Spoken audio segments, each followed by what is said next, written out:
জুলাই অভ্যুত্থানের শহীদদের রক্তের বিনিময়ে আমাদের সেই আকাঙ্ক্ষা একটা চূড়ান্ত ধাপে প্রবেশ করুক, যাতে আর কখনোই আমাদের দেশের আর্থসামাজিক ব্যবস্থাকে এই বাধ্যবাধকতার মধ্যে আবার না পড়তে হয়।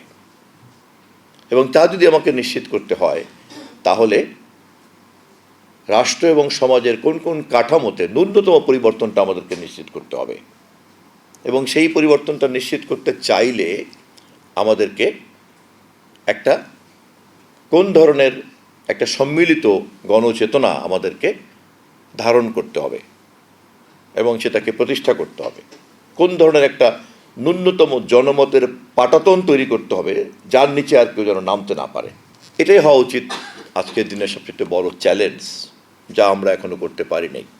আমরা কিন্তু একথা এখনো বলতে পারছি না যে আমরা আমাদের কাঙ্ক্ষিত বিচার ব্যবস্থার জায়গাটা দাঁড়িয়ে পড়েছি।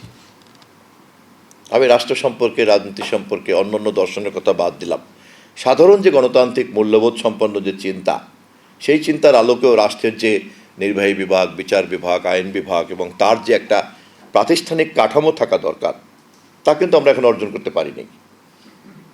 এবং এবারের এই রক্তপ্রাণের বিনিময়ে যদি আমরা এটা অর্জন করতে না পারি, তাহলে কিন্তু আমাদেরকে ভাবতে হবে যে আমাদের টোটাল সোশিও ইকোনমিক সিস্টেমের ডিএনএতে কোনো অন্য কিছু আছে কি না, যা রাষ্ট্রবিজ্ঞানীরা এখনও অথবা সমাজবিজ্ঞানীরা এখনও ডিটেক্ট করতে পারেন নাই। আমি মনে করি এই ধরনের গবেষণামূলক দৃষ্টিভঙ্গি থেকে যদি জুলাইকে আমরা দেখার চেষ্টা করি, তাহলে প্রকৃত অর্থে জুলাইকে শহীদদের প্রতি আমাদের শ্রদ্ধাটা নিবেদন করা হবে।